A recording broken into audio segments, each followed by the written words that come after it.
Kita sesuai dengan hierarki yang sudah ditentukan aja ya Bapak Ibu. Sekarang kita poin-poinnya saja, diawali oleh Ibu Endang dulu, kemudian Pak Heri, baru saya pamungkas. Ya, silakan Bu Endang. Assalamualaikum warahmatullahi wabarakatuh. Masih semangat Ibu-Ibu? Oke, jadi kita lanjutkan pemaparan dari Pak Halid tadi. Dari sana tadi kita sudah mendengarkan ada secara umum budaya positif itu seperti apa, mulai dari disiplin, kemudian ada penghargaan, ada hukuman, ada restitusi, ada konsekuensi ya. Jadi banyak sekali tadi istilah-istilah baru yang kita dengarkan, dan mungkin Bapak Ibu guru masih bingung, masih gamang, nanti akan mencapai kesimpulannya. Oh ya, itu artinya disiplin budaya positif itu. Jadi budaya positif itu banyak sekali tadi poin-poinnya. Oke, sekarang kita lanjutkan kepada keyakinan kelas. Jadi keyakinan kelas ini adalah pondasinya dari budaya positif. Jadi kita mulai dari keyakinan, dan keyakinan itu akan muncul dari motivasi intrinsik. Tadi sudah disebutkan sama Pak Halid, ada dua jenis motivasi Bapak Ibu guru. Ada motivasi ekstrinsik dan motivasi intrinsik. Nah, contoh kecil, misalnya hari ini Bapak Ibu kesini, kalau tujuannya untuk mendapatkan nasi bungkus, maka motivasi Bapak Ibu adalah ekstrinsik. Tapi kalau Bapak Ibu guru motivasinya untuk menambah ilmu dan untuk memperkaya diri dengan pengetahuan baru, maka itu adalah motivasi intrinsiknya. Dan motivasi intrinsik itu akan melekat, akan menjadi sebuah keyakinan. Ya, itu lebih bermakna. Ya, kalau dua-duanya boleh. Jadi motivasi intrinsik, ekstrinsik itu bisa berjalan beriringan ya. Jadi hidup itu tidak mesti kita lurus-lurus aja ya. Jadi kita juga butuh makan kan. Oke, gitu. Kita langsung ke sini ya, ke keyakinan kelas. Jadi sekolah itu kan punya bagian kecil namanya kelas ya. Di dalam kelas itu kita punya sistem di mana isinya adalah siswa dan guru. Nah, kami mengundang Bapak Ibu Wali kelas karena Bapak Ibu Wali kelas adalah termasuk dalam satu sistem kelas. Jadi kami dari CGP menginginkan kita berangkat dari kelas, kemudian akan membentuk budaya positif di dalam satu sekolah, gitu. Oke, di sini pertanyaannya, mengapa tidak peraturan saja? Mengapa harus keyakinan kelas?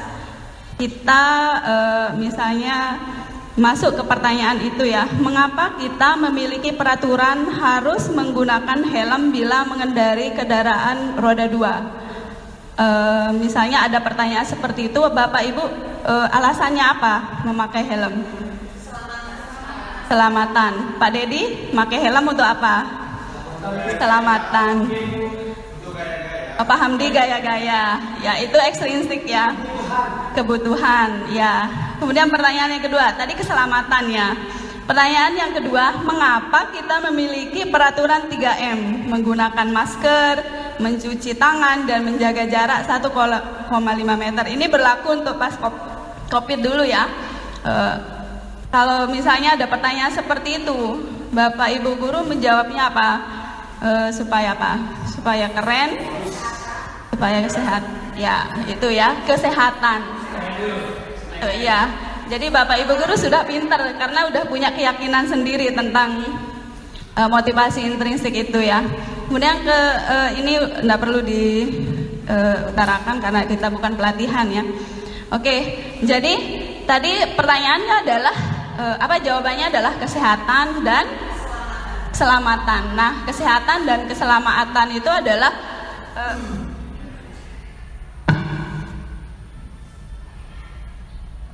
keselamatan dan kesehatan itu adalah keyakinan. Jadi nilai kebajikan. Nilai kebajikan itu merupakan motivasi intrinsik yang ada di dalam diri kita gitu. Ya, tanpa embel-embel misalnya pakai masker supaya keren, supaya tertutup wajah saya yang cantik. Nah, itu ekstrinsik ya. Kemudian keselamatan kayak tadi, motivasi ekstrinsiknya supaya untuk gaya-gayaan ya gitu. Ya, itu motivasi ekstrinsiknya. Kalau misalnya motivasinya pakai helm supaya tidak ditangkap polisi, itu ekstrinsik. Soalnya kalau ekstrinsik itu kalau tidak ada polisi maka ya, jadi ya ekstrinsik itu bisa berubah ya. Oke, itu tentang motivasi intrinsik. Nah, bagaimana mengembangkan motivasi intrinsik di dalam diri siswa? Makanya ada istilah keyakinan kelas. Jadi peraturan kelas yang ada itu kita rubah menjadi keyakinan kelas. Kita perhalus menjadi keyakinan kelas. Nah, nanti keyakinan kelas ini adalah tugas kita semua sebagai Bapak Ibu wali kelas ya. Oke, kita lihat di bagian ini posisi keyakinan kelas itu adalah paling inti adalah peraturan kelas. Peraturan kelas itu nanti akan memunculkan adanya keyakinan kelas. Jadi setiap wali kelas nanti akan membuat peraturan kelasnya sendiri, dan itu akan berlanjut kepada lingkungan yang positif. Jadi kalau setiap kelas punya keyakinan kelas masing-masing dikontrol oleh wali kelas, maka akan berdampak kepada lingkungan yang positif secara umum. Kalau lingkungannya sudah positif, maka budaya positif di dalam sekolah itu akan terbentuk. Jadi bisa kita bilang wali kelas itu adalah tombak utama di dalam membentuk budaya positif di dalam sekolah gitu ya.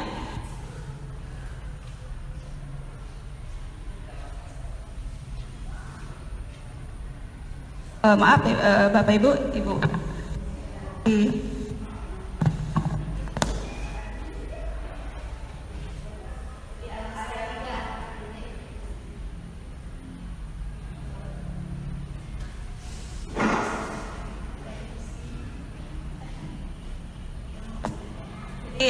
Tadi saya sudah membuat slide untuk langkah-langkah bagaimana membuat keyakinan kelas di dalam kelas ya.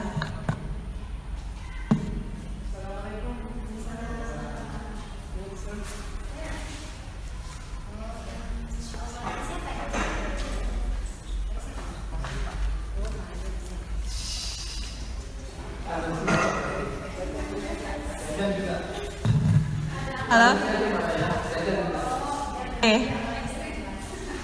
Jadi motivasi instruksinya harus diturutin juga biar nyaman dan tetap waras. Ya, harus jalan. Oke, lanjut Bapak Ibu. Ya, oke. Bagaimana prosedur pembentukan keyakinan kelas ya? Bagaimana prosedur kita membuat keyakinan kelas? Pertama di sini wali kelas nanti di kelas itu curah pendapat. Jadi di dalam membuat keyakinan kelas kita melibatkan siswa untuk curah pendapat apa saja keyakinan-keyakinan baik yang dimiliki oleh setiap siswa. Nanti siswa itu akan, kemarin saya teknisnya adalah membagikan sticky note untuk menuliskan keyakinan-keyakinan mereka, hal-hal baik yang mereka yakini gitu. Dan itu yang berhubung dengan keberlangsungan di kelas. Jadi yang prosedur yang pertama adalah curah pendapat. Kita dalam menentukan keyakinan kelas itu kita curah pendapat ke siswa gitu. Jadi bukan kita langsung ini ya yang harus diikuti di kelas ini, bukan. Jadi awalnya kita curah pendapat ke siswa. Apa sih yang kalian butuhkan di kelas ini? Suasana seperti apa yang kalian inginkan di kelas ini? Kemudian bagaimana Anda merasa nyaman di kelas ini? Kita berawal dari siswa dulu. Nah, nanti mereka akan mengemukakan pendapatnya. Bisa kalau misalnya bukan langsung, bisa pakai sticky note. Mereka akan menulis. Jadi setiap siswa akan punya pendapat masing-masing. Oh, saya nyaman kalau kelas bersih. Kemarin ada yang begitu. Oh, saya nyaman kalau tidak ribut. Nah, setiap anak punya pendapat masing-masing yang mereka yakini bisa membuat mereka nyaman gitu. Kemudian langkah yang kedua itu mencatat semua masukan yang ada. Kita catat di papan, bisa pakai kertas ya. Kemudian mencatat semua masukan yang ada. Kemudian kita menyusun keyakinan kelas. Jadi kalau misalnya ada kalimat negatif, jangan berlari di kelas atau koridor, kita ganti menjadi kalimat yang lebih positif seperti berjalanlah di kelas atau koridor gitu.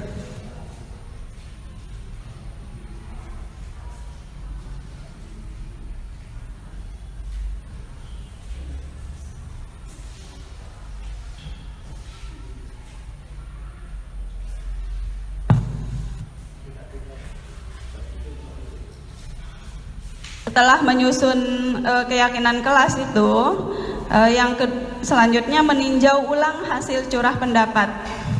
Ya, Anda mungkin akan mendapati bahwa pernyataan yang tertulis di sana masih banyak yang berupa peraturan-peraturan. Misalnya dilarang membuang sampah di kelas, itu termasuk peraturan. Jadi di dalam keyakinan kelas itu kata dilarang itu tidak ada, ya. Selanjutnya, ajak warga atau murid untuk menemukan nilai kebajikan atau keyakinan yang dituju dari peraturan-peraturan itu. Jadi dari beberapa peraturan-peraturan yang mereka tujukan, kita kelompokkan mana ini. Misalnya dilarang membuat sampah. Nah, itu masuk kepada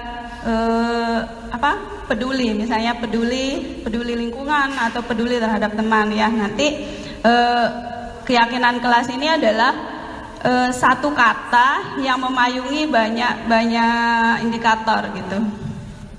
Oke.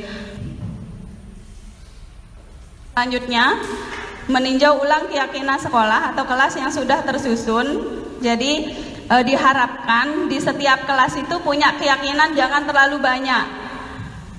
Misalnya dalam kelas itu kita buat tiga keyakinan yang bisa berjalan. Misalnya keyakinan yang pertama adalah saling menyayangi. Itu kata-katanya adalah kata yang mengandung nilai kebajikan, kata-kata positif. Misalnya peduli. Nah, peduli itu kan umum ya. Nah, peduli itu nanti ada di pendalaman keyakinan kelas itu. Misalnya pertama, peduli terhadap siapa? Indikator terlaksananya peduli itu adalah misalnya peduli terhadap teman yang sakit, peduli terhadap lingkungan, misalnya membersihkan. Nanti ada jabaran-jabarannya gitu ya. Nah, misalnya keyakinan kelas di kelas ini disiplin. Nah, indikator disiplin itu apa? Nanti akan disepakati di kelas tersebut. Jadi katanya bukan banyak-banyak gitu, hanya kalimat inti saja. Kemudian langkah selanjutnya adalah membuat persetujuan. Setelah tersusun keyakinan kelas, maka dibuat persetujuan. Itu ditandatangani oleh semua siswa sama wali kelasnya, sehingga mereka kalau misalnya melanggar keyakinan kelas itu nanti ada istilahnya konsekuensi, bukan hukuman ya. Makanya tadi tadi sudah dipaparkan.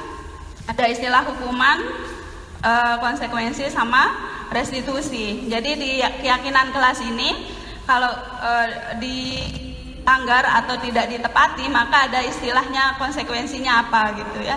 Dan itu konsekuensinya itu disepakati bersama di dalam kelas itu. Kemudian yang terakhir, menempel di dinding sekolah atau kelas. Dibuat nanti di kelas masing-masing keyakinan kelas. Misalnya 10 MIPA 1 keyakinan kelasnya apa saja, bisa disertakan nanti sama konsekuensinya apa. Misalnya tidak mencapai keyakinan kelas tersebut. Nah, ini contoh keyakinan kelas, selalu bersikap positif.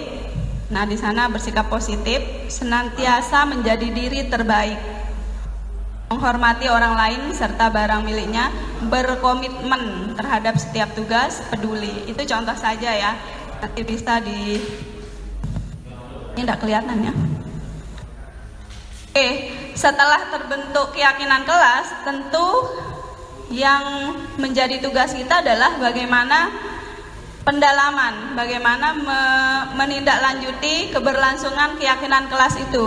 Kalau wali kelas tidak mengkontrol, tidak dievaluasi secara periodik, maka keyakinan kelas itu hanya pada hari itu saja akan bisa.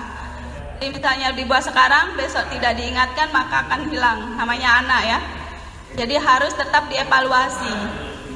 Jadi setelah dididik, oh ya dievaluasi, oh ya keyakinan kelas yang ini, nanti di tahap evaluasi itu kita curah pendapat sama siswa apa saja keyakinan kelas yang dilanggar oleh teman-temannya, apa yang perlu diperbaiki, apa perlu yang dipertahankan, atau apa yang perlu ditambah lagi, dievaluasi secara periodik. Kemudian ada istilah kegiatan pendalaman keyakinan kelas, bagaimana supaya keyakinan kelas itu tertanam gitu. Jadi wali kelas akan melakukan curah pendapat dengan misalnya di sini tidak terlalu jelas mungkin ya. Misalnya ada 3 keyakinan kelas. Di sini ada hormat, bekerja, rasa diterima dan dimiliki, kegiatan tampak seperti atau tidak tampak seperti. Nah, pada misalnya keyakinan kelasnya hormat, tampak seperti datang tepat waktu. Itu indikatornya yang tadi Ibu Ibu ya. Tadi saya jelaskan. Tampak seperti datang tepat waktu. Itu hormat. Hormat kepada teman kan, hormat kepada guru yang mengajar. Nah, tidak tampak seperti sering hadir terlambat. Kemudian menyapa teman atau guru setiap hari, itu indikatornya hormat. Nah, tidak tampak seperti tak acuh kepada teman dan guru. Kemudian yang hormat lagi mengembalikan barang teman yang telah dipinjam dan mengucapkan terima kasih, itu adalah indikator hormat ya. Itu seterusnya ya. Masih banyak lagi. Kemudian yang selanjutnya kegiatan tugas saya dan tugas kamu. Jadi di sini misalnya ya, guru tugasnya mengajar, murid itu tugasnya belajar. Guru tugasnya mendidik, murid tugasnya mencoba. Ya. Jadi itu saja untuk keyakinan kelas. Masih banyak sekali materi yang akan dipaparkan oleh Ufila dan Pak Heri. Jadi harapan saya di sini adalah Bapak Ibu wali kelas sebagai tindak lanjut dari pemaparan saya adalah membuat keyakinan kelasnya sendiri senyamannya gitu. Kemudian mengevaluasi setiap secara periodik keyakinan kelas yang sudah dibuat. Jadi kalau misalnya ya, kalau di 10 MIPA 1 saya sudah membuat keyakinan kelas dan saya selalu mengadakan pertemuan 1 kali sebulan untuk mengevaluasi seberapa jauh keyakinan kelas sudah terlaksana. Jadi kalau di 10 MIPA 1 ada istilah celengan harian 1000 dan setiap tanggal 30 kami membuka celengan dan pada saat membuka celengan kami makan bersama. Di kesempatan makan bersama itulah sarapan bersama. Di kesempatan sarapan bersama itu kami curhat-curhat, evaluasi apa saja kendala-kendala selama sebulan sebelumnya gitu. Oke, itu saja. Terima kasih atas perhatian Bapak Ibu. Wassalamualaikum warahmatullahi wabarakatuh.